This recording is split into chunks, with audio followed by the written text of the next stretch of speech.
सर्वज्ञ श्री चक्रधर स्वामी की जय। दंडवत प्रणाम। चला महानुभावीय लिपी शिकूया आणि महानुभावांचे 6,500 ग्रंथ वाचूया। या उपक्रमाअंतर्गत लिपी शिकण्याचा हा आजचा दुसरा दिवस आहे। काल आपण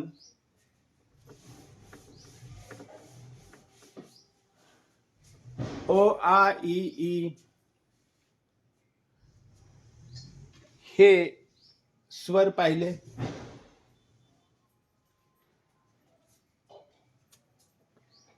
त्या स्वरांचा, त्या अक्षरांचा आपण अभ्यास केलेला आहे असं गृहीत धरून पुढे चालूया।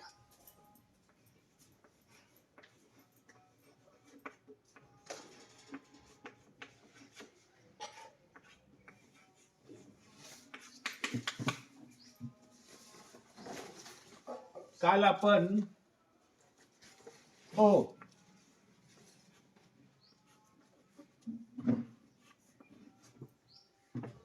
आ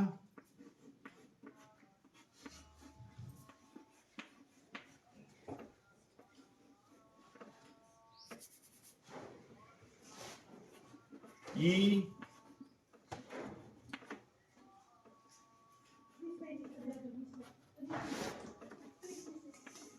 ई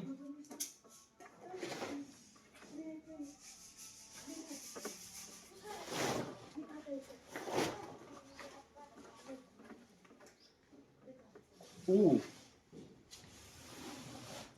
अ बाळबोध लिपीमध्ये अ आपण असं लिहितो। महानुभावी लिपीमध्ये अ अशा प्रकारे लिहिलं जातं। अ आ ई ई उ।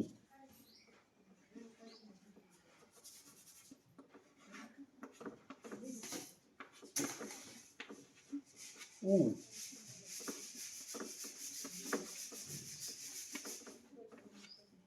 ये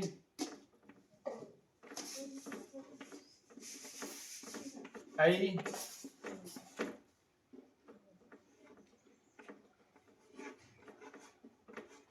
ओ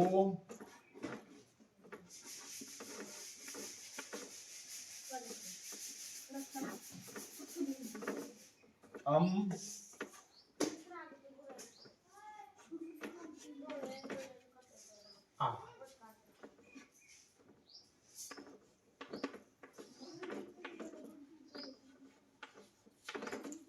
हे आपण काल समजून घेतलेलं आहे।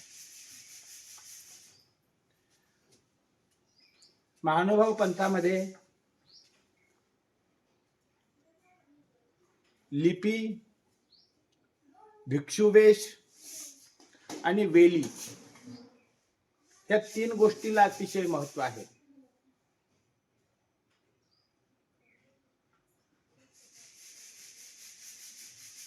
समाजामधून संघटन आणि संघटनामधून सामर्थ्य ह्या गोष्टी निर्माण करून परंपरा पुढे चालवायची असते। त्या दृष्टीने महानुभाव पंथामध्ये लिपीला फार मोठं अनन्यसाधारण महत्व आहे। महानुभावीय लिपीमुळे पूर्ण महानुभाव पंथ याची एक वेगळी ओळख निर्माण झालेली आहे। एक वेगळा स्वाभिमान निर्माण झालेला आहे। म्हणून लिपीला फार मोठं अनन्यसाधारण महत्व आहे। लिपीमधून ज्ञान आणि त्याच्यानंतर पुढे प्रचार व प्रसार। त्यानंतर दुसरा महत्वाचा मुद्दा असा आहे की भिक्षुवेश। लिपीमुळे जसं एक जिनसीपणा आला, सर्व तळागाळातील सर्व 4 वर्णातील सर्व समाज एकत्रित एका सूत्रामध्ये बांधला गेला लिपीमुळे। दुसरं हा पूर्ण 18 पगड समाज एकाच सूत्रामध्ये बांधण्याचं कार्य केलेलं आहे भिक्षुवेशाने। रवळोबासांनी ज्याप्रमाणे ह्या लिपीची निर्मिती केली आणि पूर्ण शास्त्र ह्या लिपीमध्ये अक्षरबद्ध झालं, ग्रंथबद्ध झालं. ही एक फार मोठी घटना महानुभाव पंथाच्या इतिहासामध्ये घडलेली आहे. आणि दुसरं म्हणजे भिक्षू वेश. असं सांगितलं जातं की लक्ष्मींदर भट्ट आणि माहीम भट्ट हे अटन विजन भिक्षा भोजन करीत परिभ्रमण करीत होते. एका गावी त्यांचा मुक्काम पडला. एका पडक्या मंदिरामध्ये ते रात्री मुक्कामाला थांबले आणि योगायोगाने त्या गावात रात्री चोरी झाली. सैनिक चोरांचा तपास करत रात्री फिरत होते, शोध घेत होते, तर त्यांना ह्या मंदिरामध्ये हे दोन महात्मे आढळून आले, लक्ष्मींदर भट्ट आणि माहीम भट्ट. प्रातःकाळी उठून ते स्मरणामध्ये एकाग्र होते. सैनिकांनी पाहिलं मंदिरामध्ये डोकावून दोन अनोळखी मनुष्य बसलेले आहेत. त्यांना संशय आला आणि त्यांनी येऊन त्यांची चौकशी केली. परंतु यांनी मौन व्रत धारण केलेलं होतं. शास्त्राच्या व्यतिरिक्त काही बोलायचं नाही. ते मौन राहिले, काहीच उत्तरे दिले नाहीत. अटक केली, त्यांना चावडीवरती आणलं, कारागृहामध्ये टाकलं. रोज हे दोन्ही महात्मे आपापसामध्ये धर्मवार्ता करीत, शास्त्र चर्चा करीत, संवाद करीत. एके दिवशी ते असंच बोलत होते आणि बोलत असताना लक्ष्मींदर भट्टांना माहीम भट्ट लक्ष्मींदर भट्टाला म्हणाले की आता कधीपर्यंत थांबायचे इथे. तर ज्वरो वा शस्त्रो वा, मृत्यू तर अटळ आहे, तो ज्वराने येईल किंवा शस्त्राने येईल.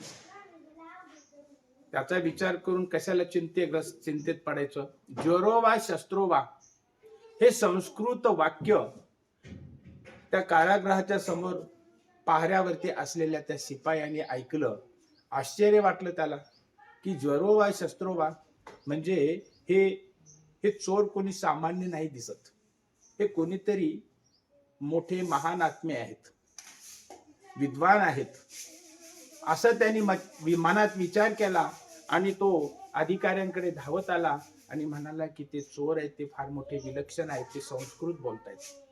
अधिकाऱ्याला वाटलं की आपल्या सैनिकांनी चुकीनं कुणा साधू संताला तर धरून आणलेलं नसावं.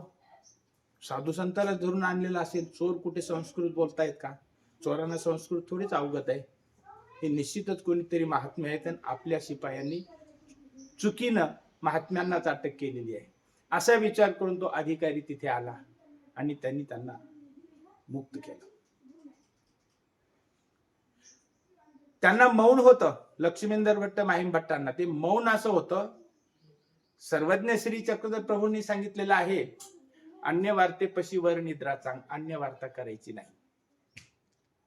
हे शास्त्रा व्यतिरिक्त आणि परमेश्वराच्या नामा व्यतिरिक्त बोलत नव्हते. हे एक प्रकारचं मौन आहे. शास्त्र मोठ्याने बोललं तरी मौनच आहे. ज्यावेळेस ते सैनिक यांच्याकडे चौकशी करत होते की चोरीचा माल कुठे आहे, घोडे कुणी नेले चोरून, काय, ते अन्य वार्ता होती म्हणून ते मौन होते, म्हणून त्यांनी उत्तर दिले नाहीत. परंतु शास्त्र चर्चा करत असताना ते बोलत होते.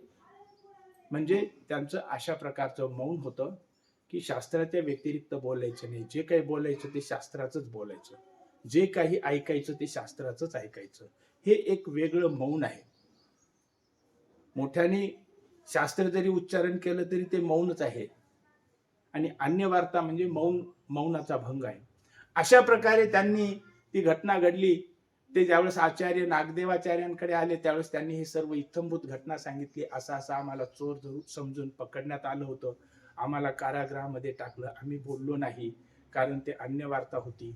आम्ही शास्त्राचं चर्चा करत असताना आमचे संस्कृत शब्द त्या शिपायांनी ऐकले, अधिकाऱ्याला कळालं आणि आम्हाला मुक्त केलं. त्यावेळेस नागदेवाचार्यांनी विचार केला की ग्रहस्थ वेशामध्ये जर आपले साधक राहिले तर त्यांना असा उपद्रव होईल आणि म्हणून श्री नागदेवाचार्यांनी त्या ठिकाणी महात्मा वेशाची निर्मिती केली आणि गेरू वस्त्र, भगवे वस्त्र महानुभाव पंथाला दिले. ही दुसरी महान घटना आहे. एक लिपीची आणि दुसरी ही महान घटना आहे. तर अशा पद्धतीनं लिपी आणि दुसरी महात्मा वेश, या महात्मा वेशामुळे पंथामध्ये एक संघटन निर्माण झालं, एक वेगळी अस्मिता निर्माण झाली, एक वेगळी ओळख निर्माण झाली, याच्यामधून सामर्थ्य निर्माण झालं. अशा पद्धतीनं लिपी हे अत्यंत महत्वाची आहे. लिपीमुळे महानुभाव पंथाचं एक प्रकारचं वेगळीकता निर्माण झाली. ही लिपी किती महत्वाची आहे हे आपण समजून घेतली पाहिजे. ही लिपी आपण त्यासाठीच अवगत केली पाहिजे, कारण या लिपीचं महत्व त्या काळातील 13 अण्णाय परिषदेनं ओळखलेलं होतं आणि म्हणून त्यांनी तात्काळ पंथामध्ये अशी एक आज्ञा केली की परमार्गाच्या प्रत्येक महात्म्याला लिपी अवगत पाहिजे. ज्याला ज्याला परमेश्वराचं ज्ञान प्राप्त करायचे त्यांनी लिपीमध्येच ते ज्ञान प्राप्त केलं पाहिजे. हा त्यांचा एक आदेश होता आणि तो महानुभाव पंथांनी तात्काळ अंमलात आणला. हा एक प्रकार झाला. आता काही ठिकाणी अशी एक समजूत आहे की हे शास्त्र गोपनीय, लिपी ही शास्त्र गुप्त ठेवण्यासाठी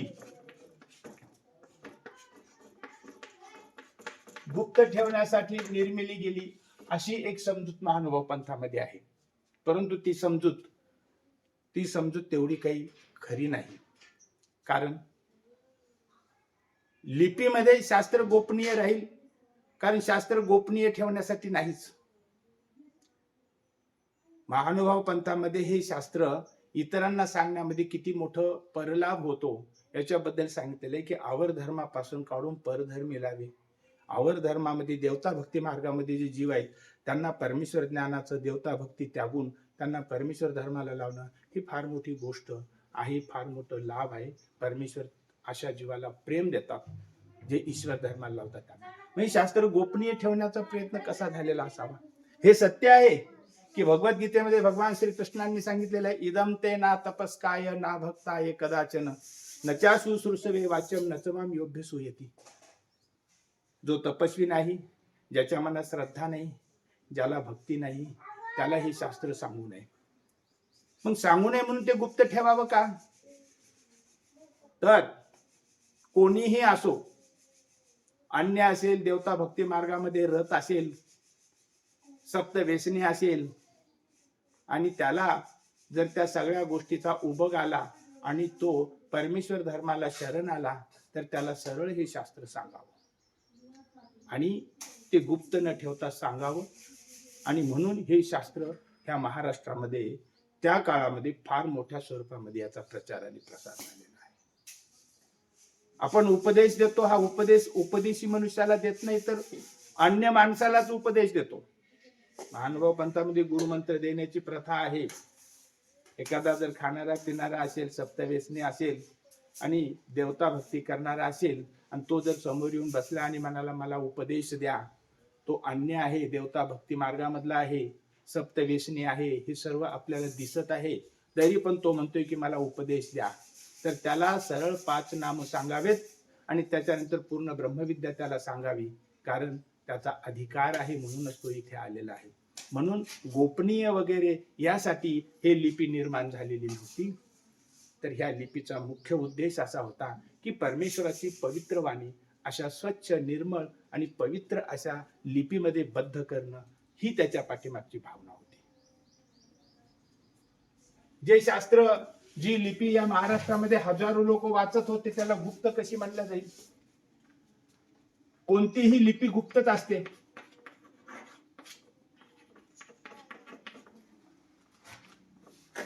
कोणतीही लिपी गुप्तच असते. जोपर्यंत आपण ती शिकून घेत नाही तोपर्यंत ती गुप्तच असते.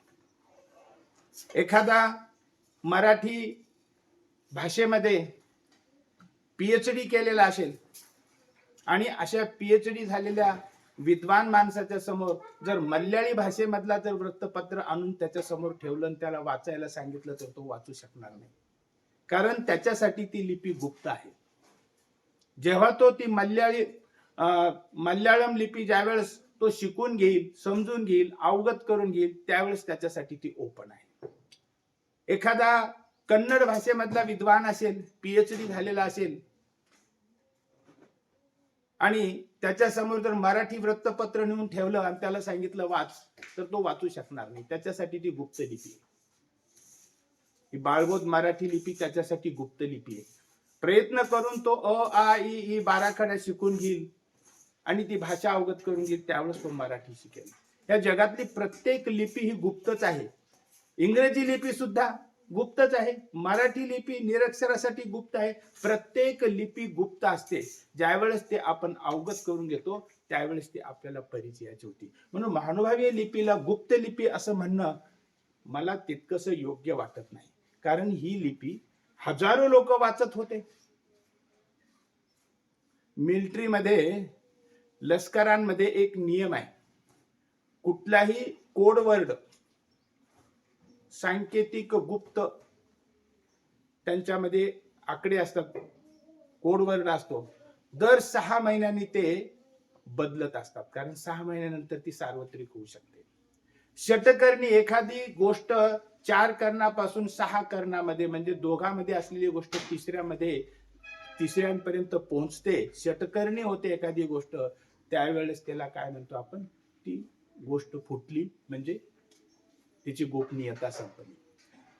आणि या ठिकाणी ही लिपी हजारो लोक वाचत होते, हजारो लोक लिहित होते. 6,500 ग्रंथ निर्माण झालेले आहेत. मग ह्या लिपीला गुप्त लिपी असं कसं म्हणायचं आपण? हे गुप्त लिपी आहे, मराठी ओपन लिपी आहे, हे तरी कसं म्हणायचं? कारण मराठी सुद्धा गुप्तच आहे, इंग्रजी सुद्धा गुप्तच आहे, ही महानुभावी लिपी सुद्धा गुप्तच आहे. जोपर्यंत आपण ती लिपी समजून घेत नाही, अवगत करून घेत नाही, तोपर्यंत ती आपल्यासाठी गुप्तच आहे. साहित्य संशोधकांनी, महानुभावांनी गुप्त लिपीमध्ये शास्त्र लिहिले, असा जो अपप्रचार केला, तो अपप्रचार आपण समजून घेतला पाहिजे. हे शास्त्र गुप्त लिपीमध्ये नाहीच. ही लिपी सुद्धा ओपन आहे. हजारो लोक याचे वाचक आहेत. 6,500 ग्रंथ लिहिणारे लेखक आहेत. मग ही गुप्त कशी आहे? ही गुप्त नाही. आपण जोपर्यंत समजून घेत नाही, अवगत करून घेत नाही, त्यावेळेस प्रत्येक लिपी ही गुप्तच असते. तर चला आता आपण पुढे या लिपीबद्दल जाणून घेऊया. प्रत्येक ग्रंथकाराने आपल्या ग्रंथाची सुरुवात श्री परेशाय नम आणि श्री चक्रधराय नम यापासून केलेली आहे. कारण ह्या लिपीची मालकी परमेश्वराकडे, म्हणजे महानुभाव विद्वानांकडे, आणि त्यांनी आपल्या इष्ट आराध्य अशा परमेश्वराला ही मालकी अर्पण केलेली आहे. ही लिपी म्हणजे एक बौद्धिक संपत्ती आहे. ही बौद्धिक संपत्ती जी आहे, इंटेलेक्च्युअल प्रॉपर्टी राईट्स नावाचा एक कायदा आहे आपल्या देशामध्ये.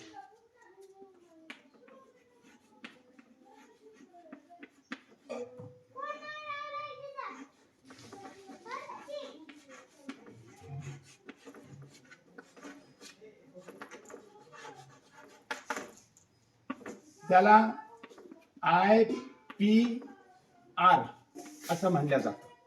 बौद्धिक संपदा. प्रत्येक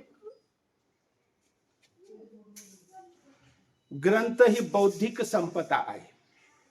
संपत्ती म्हणजे धन, धन म्हणजे पैसा, अडका, शेती बाडी, याला जसं धन म्हणतो आपण, तसं हे ज्ञान सुद्धा हे धन आहे. याला इंटेलेक्च्युअल प्रॉपर्टी असं म्हणतात, बौद्धिक संपदा. आता ही जी लिपी आहे,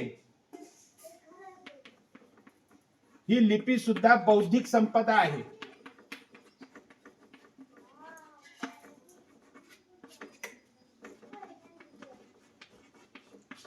ही बौद्धिक संपत्ती आहे. मग ही संपत्ती कुणाची आहे? ही बौद्धिक संपत्ती ज्यांनी निर्माण केली त्यांची आहे. म्हणजे ही बौद्धिक संपत्ती महानुभावांची आहे, त्यांच्या शिष्य परंपरेची आहे. ही बौद्धिक संपत्ती, आणि या बौद्धिक संपत्तीचा लाभ घेणारा सुद्धा एक वर्ग आहे, आणि तो महानुभाव पंथ आहे. आणि ही बौद्धिक संपत्ती महानुभावांनी कुणाला अर्पण केलेली आहे? परमेश्वराला. म्हणून 6,500 ग्रंथ तुम्ही जर उपलब्ध केले महानुभावांचे आणि वाचायला घेतले, तर त्याच्या सुरुवातीलाच लिहिलेलं असतं श्री परेशाय नम, श्री चक्रधराय नम. आणि म्हणून श्री चक्रधराय नमः श्री परेशाय नमः म्हणजे त्यांनी हे जे सगळं ग्रंथ ही बौद्धिक संपत्ती परमेश्वराच्या कृपेने प्राप्त झाली, परमेश्वराला अर्पण केलेली आहे. म्हणून महानुभावांच्या प्रत्येक ग्रंथाच्या सुरुवातीला श्री परेशाय नमः श्री चक्रधराय नमः असे लिहिलेलं असतं.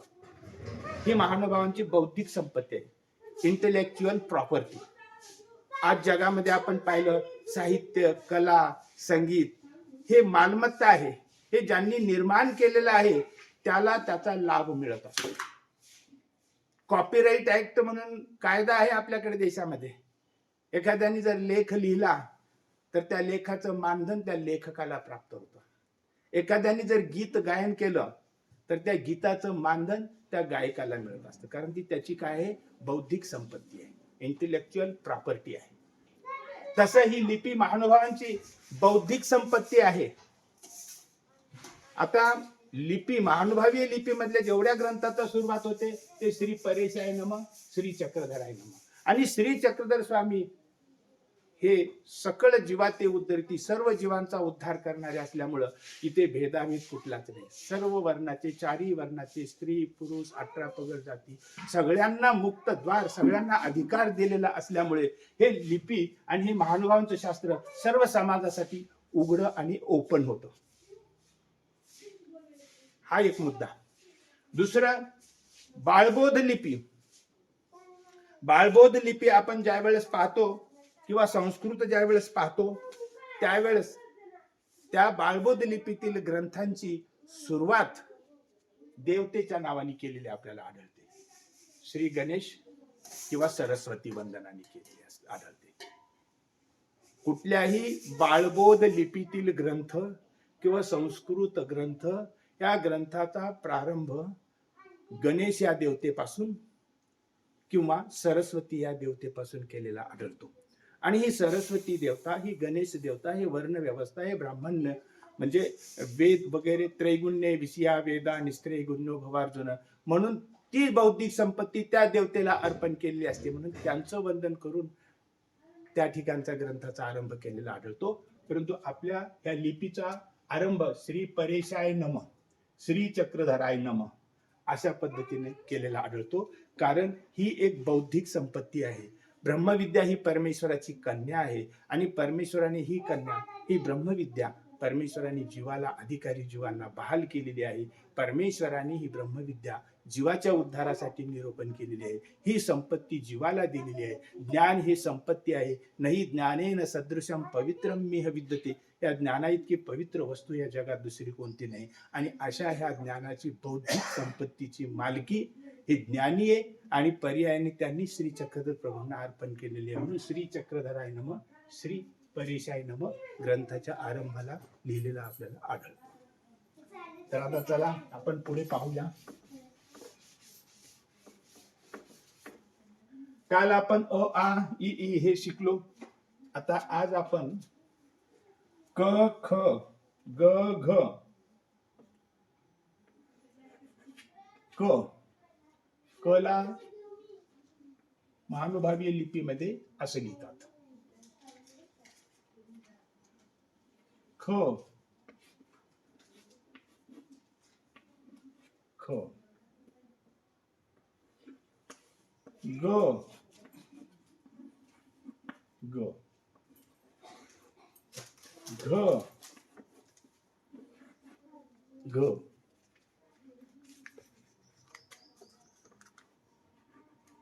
च च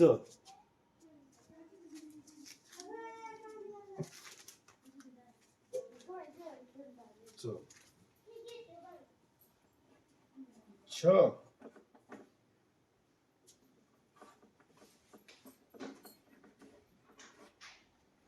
छ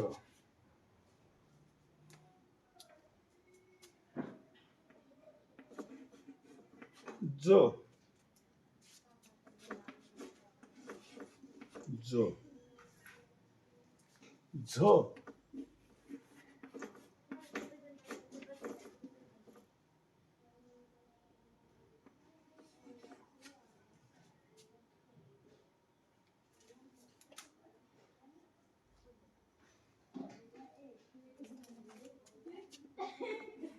टो टो ठो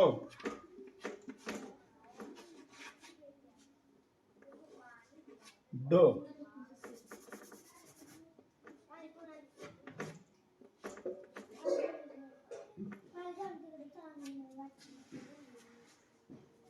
लिपीमध्ये क, बाळबोध लिपीमध्ये क अशा पद्धतीने जे आहे, महानुभावीय लिपीमध्ये क असे लिहितात. ख ख ग हे ग घ घ च च असे लिहितात. छ छ ज ज झ झ ट ट ठ ठ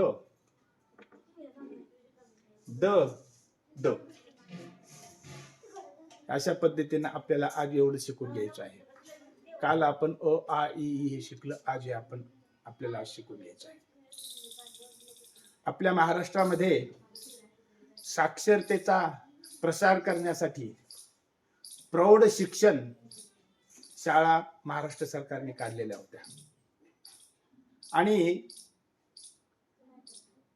ग्रामीण भागामध्ये संध्याकाळ झाली की प्रौढांच्या शाळा भरायच्या. सगळे म्हातारे लोक पाटी पुस्तक घेऊन चावडीवर जायचे आणि तिथे प्रौढ शिक्षणाचा वर्ग भरायचा.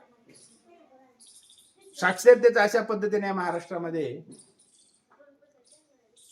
प्रसार व प्रचार झालेला आहे. परंतु मार्गमेळ्यामध्ये हे प्रौढ शिक्षण 700 वर्षापासून चालू होतं.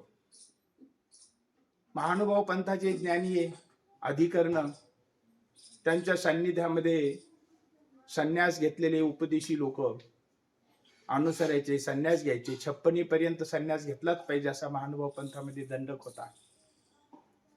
56 म्हणजे 56 पर्यंत संसार करायचा आणि संसार केल्यानंतर मुलाबाळांचे लग्न झाले, मुलींचे लग्न झाले की संसाराचे, घराचे, शेताचे सूत्र सगळे मुलाच्या हाती द्यायचे आणि ते मार्गामध्ये येत आणि मार्गामध्ये येऊन संन्यास घेत, अशी परंपरा होती.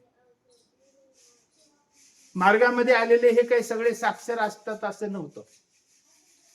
ग्रामीण भागामधले शेतकरी, व्यापारी, ज्यांना काही लिहिता नाही येत, वाचता नाही येत, कुठेतरी साधू संतांच्या बैठकीमध्ये बसून त्यांना ज्ञान प्राप्त झालेलं, श्रवणाने ज्ञान प्राप्त झालेलं, मग ते आश्रमात आलेले. मग हे आश्रमात येऊन संन्यास घेतल्यानंतर त्यांना क ख ग ग ही लिपी तिथले साधू त्यांना शिकवत असत. म्हणजे एक एक साधू 10-10 जणांना साक्षर करत असत. म्हणजे मार्गमेळे म्हणजे प्रौढ शिक्षण संस्थाच होत्या. साक्षरतेचे कार्य इथं सतत चाललेलं असायचं.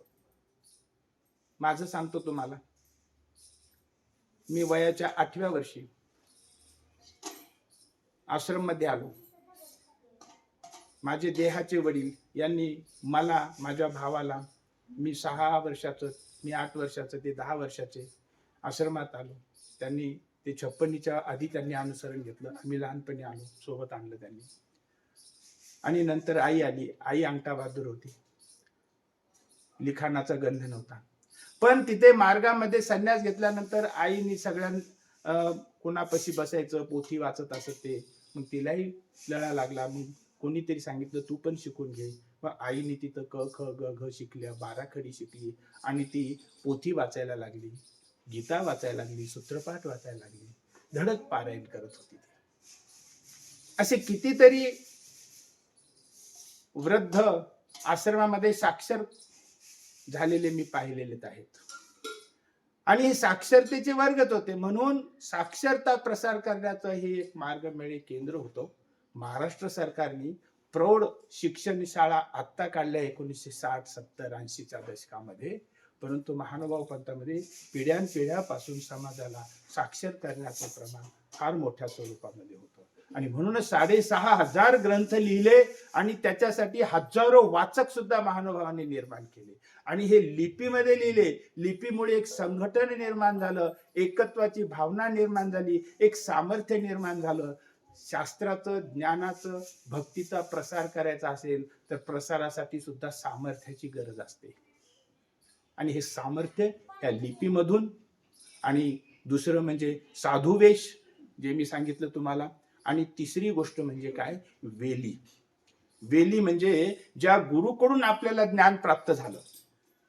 एक लिपी, महानुभाव पंथाला एका सूत्रात बांधणाऱ्या ह्या तीन गोष्टी, लिपी, दोन भिक्षुवेश,